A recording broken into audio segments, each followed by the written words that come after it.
Welcome to Hindsight Hacking. I'm Corey Carter. And I'm Ron Cool, and we have talked to hundreds of entrepreneurs hacking their hindsight to give you better foresight. And now we're bringing you those same great interviews along with other mindset hacks, visibility hacks, and traffic hacks, and more to get you all the tools you need to gain more visibility and gain more traffic. And of course, gain more sales. So head over to gethhm.com/toolbox to get all the free resources to help you get more. And so, without further ado, let's get to it. All right, everyone. What is going on? Ron and Corey here. And, you know, it's a time of family, a time of giving and appreciation and gratitude. And so today, Ron, I think we got to talk a little bit about balance from the personal and the professional world, and how do we really keep things organized and keep things in a high state of gratitude, so that way we can really do the best for our friends, our family, and the people around us. Yeah, I think for me, it's got to be planned out. Like, you know me in the calendar, I want everything on the calendar. I want to make sure even personal times like mapped out, because people can book time on our calendar, and I just don't want it to interfere with anything. Right. That's the real problem. People keep, just show up randomly. And so if we don't have our stuff already planned out, then we have to switch it around. And who gets mad and who gets offended the most? Yeah, our family. Our family does. Yeah. Corey, you're getting some kind of weird static. Oh, yeah? Yeah, I don't know what's going on, man. It's like a weird... Do you hear that? I mean, I hear something. I just thought it was you. No, man. It's really strange. I don't know what's happening.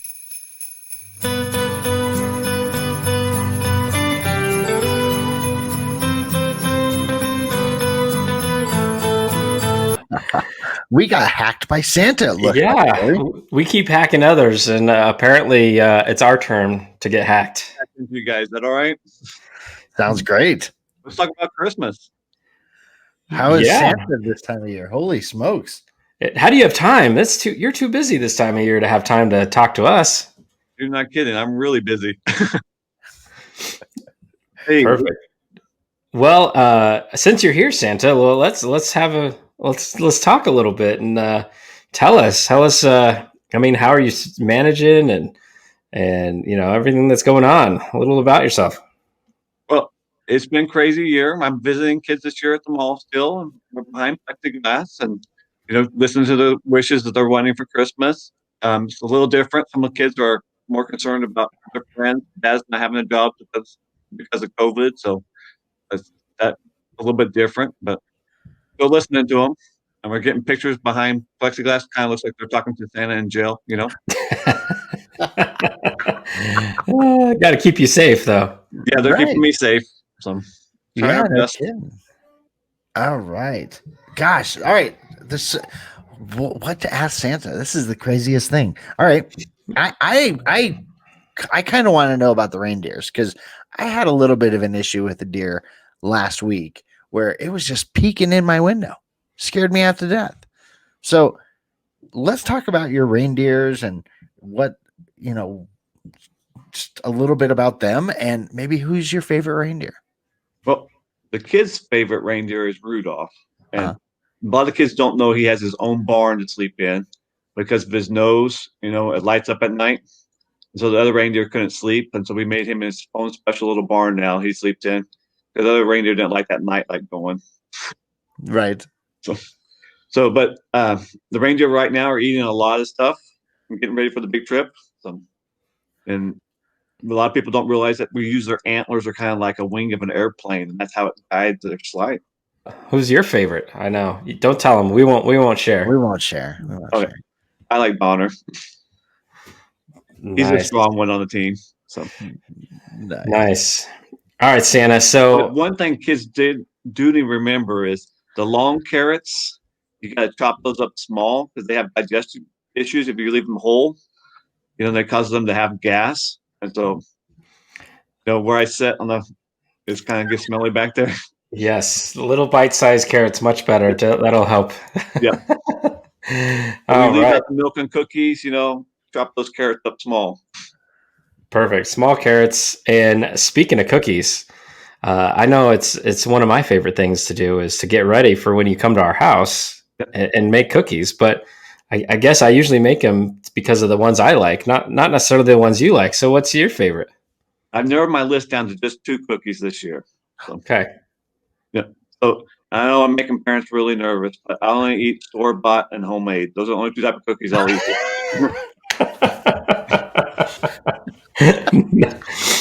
I was not expecting that answer. I was not either. I actually was like, But the little kid who ate the Oreo centers out last year, I won't eat those cookies either. Okay, you want the full Oreo if it's an Oreo. Full Oreo, yeah. All right. Got it. I love that. All right. So, what's the most common question kids ask? If they can come visit me at the North Pole. Ooh. That's only happened once since I've been Santa. So what happened with Elf, and then it happened one other time, I guess. I was visiting an orphanage in Guatemala, and there's some kids there. They were all sleeping, and I was putting some teddy bears by their beds. And a little girl got out of her bed, and she crawled over to my Santa sack, and she transported it into the North Pole. And she saw this bear, really worn out now because she's been holding on to it. She sleeps with it at night. It used to have ribbon on it, and she carries this bear everywhere. And that's how she ended up going to the North Pole. And she went through my bag, and Mrs. Claus saw her on the other side, and she had a little name tag on her. We call her Peppermint. So we adopted her, and so that's my special little elf now that lives with Santa. We call her Peppermint, and she's lived with us for several years now, and she helps us out at the North Pole. And every once in a while, she comes on Christmas Eve with me to deliver presents to kids. Nice. Wow. So as a kid, if they see you, they can sneak into that sack because it's so full of every present. You might not see them. So kids, stay out, or you'll be gone forever. Yeah, they'll be transported because Christmas Chronicles just now the kids think they can just hop in that sack and they'll be transported back to the North Pole. Yeah, they'll be stuck there. They won't be able to come back. So, well, tell us. I've got one burning question since you're here, and that is for so many kids and adults alike. We sometimes make mistakes. We sometimes make poor choices, and we at the end of the day, we do want to be on the good list, right? Like we don't want to be on the naughty list. So there's room for everybody on the nice list, right?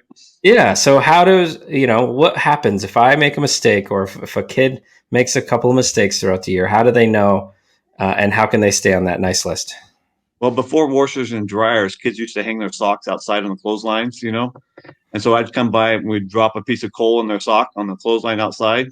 And so now people associate that bit with them being mean or mad, but it was a reminder for them to have a warm heart. And one day there was a kid named William, and he was ornery.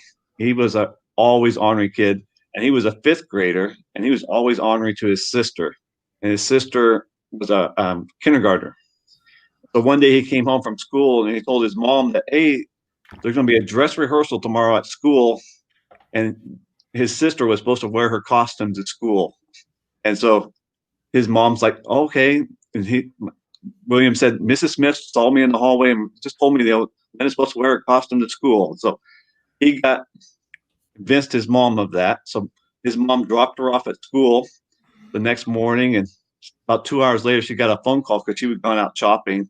She got a phone call from the principal saying, hey, Linda's down here in her swimsuit, and we're not really sure why, but she said something about a dress rehearsal.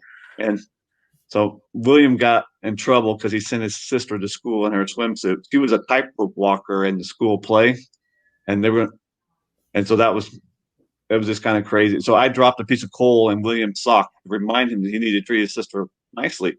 And so William was supposed to carry that coal around in his pocket.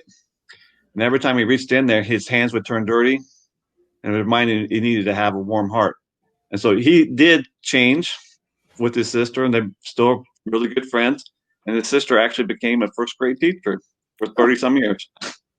So, and now she knows that sometimes if little kids come in dressed, it could be their brothers playing tricks on them.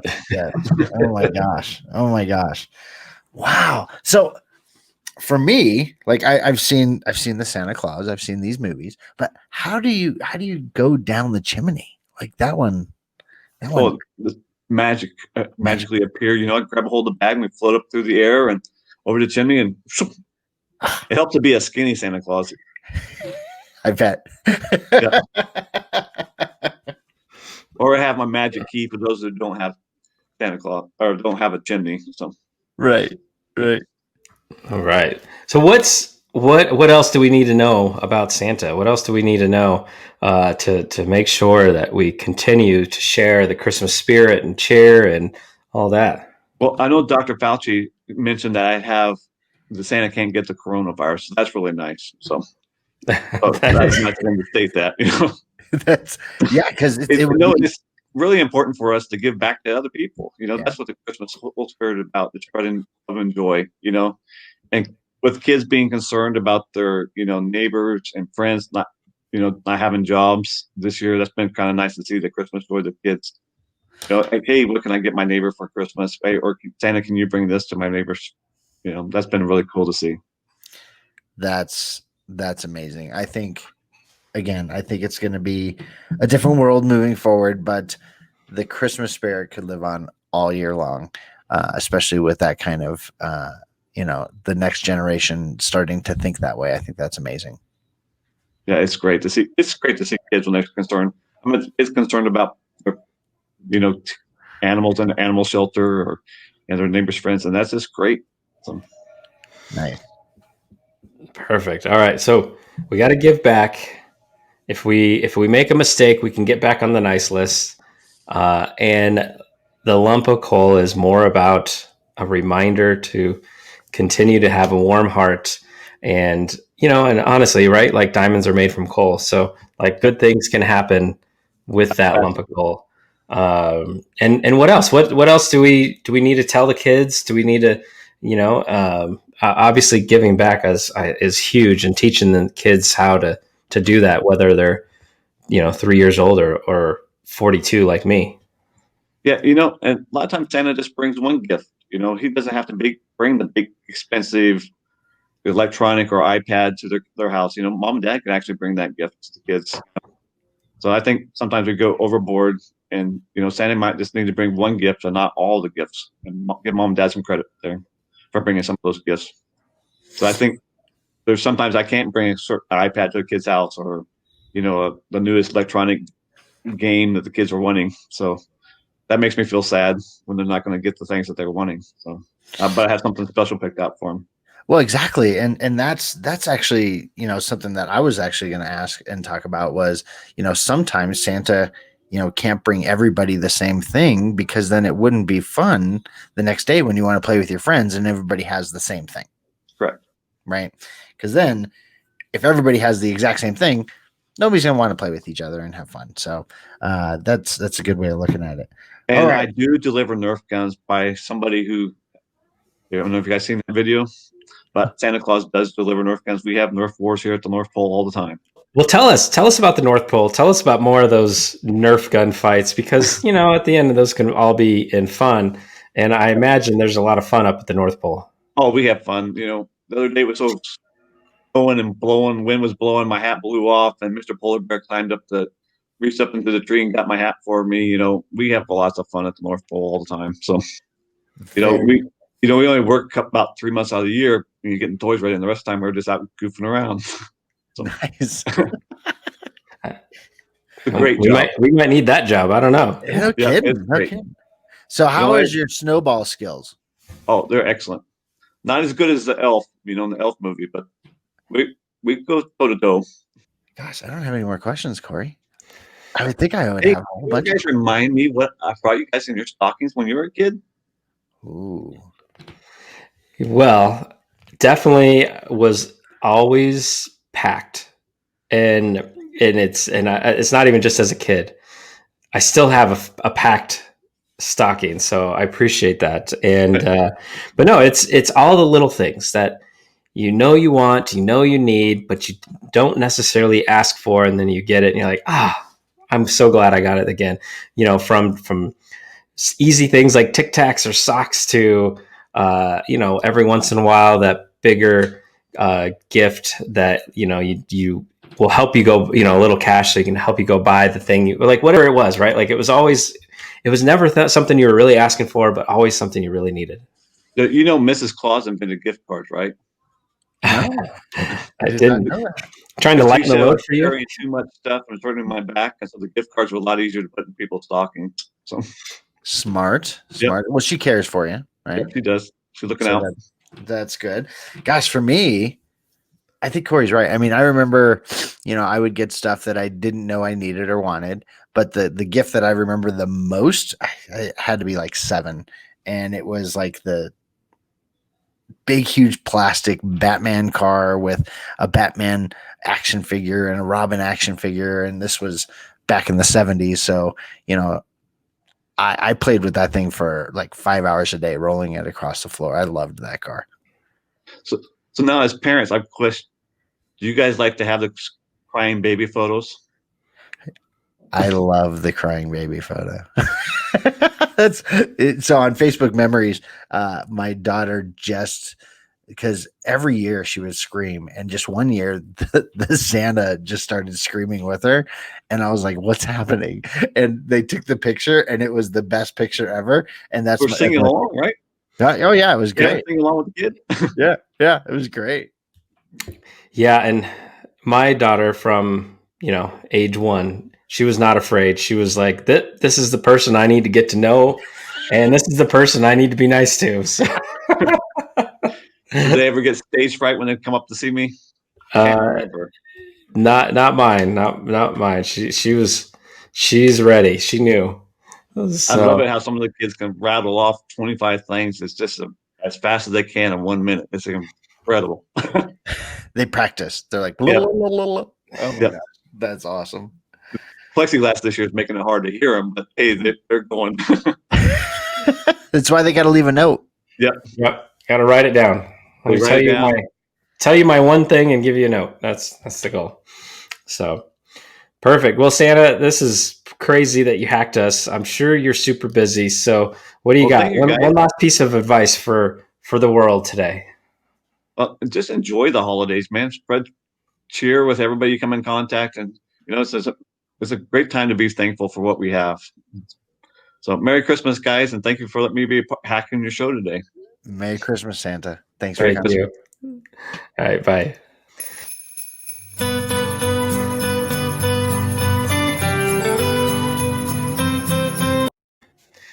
Oh man, Ron, that was a little crazy. Get hacked on our own show, but it's pretty cool. There's a lot of things that we can really take from Santa and spread a little bit on this show. So, what are your 2 takeaways? First one is littler carrots, because I was giving too big of carrots, and we don't want the deer to have gas. And Santa from that, yes, agreed. Yeah. So that's one. And then I'm not gonna lie, I was a little bit scared when he was talking about he only wanted 2 different cookies. Like I was like, uh-oh. Yeah, like ready to take notes. And I was like, I better write this down. But that was hilarious. Store-bought or homemade? Yes. That's only 2 cookies. Yes. Okay. But more importantly, enjoy the season. Yeah. Spread the joy, spread the cheer, right? Be nice to your neighbor, be nice to your family, and really just, be an example for our kids. Like that's kind of what it made me think, is to be an example for our kids. Yeah, you have to. I mean, I was touched how kids were asking for things for their neighbors. I thought that was amazing. Yep. And the kids won't learn that on their own, right? Like they are learning from us as adults. With every single move we make, they are watching. And so think about what example are we setting for them? And if we are nice to our neighbors, I guarantee you're going to end up with a kid that wants to give and request something for their neighbor just like that. Like that's just so touching and amazing. So yes, no, absolutely. All right, everyone. Thanks so much for tuning in for a very special Christmas edition of Hindsight Hacking. And I hope you truly enjoyed it, and have a Merry Christmas, and we will talk to you again soon. Yeah, guys, you guys have a great holiday season. Be safe. And thanks for being the best part of the Hindsight Hackers community.